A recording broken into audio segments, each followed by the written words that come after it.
Yes. Okay lang ba dun sa mga kasamahan ng NBI? Okay lang, ma'am. Ito po, may escort ako dito. Pero bawal po kasi silang i-coverage video.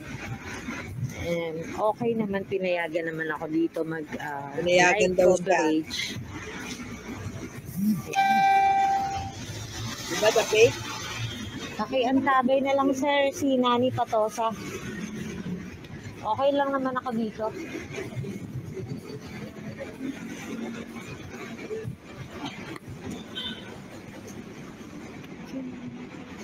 Asan ka na naman, Nani?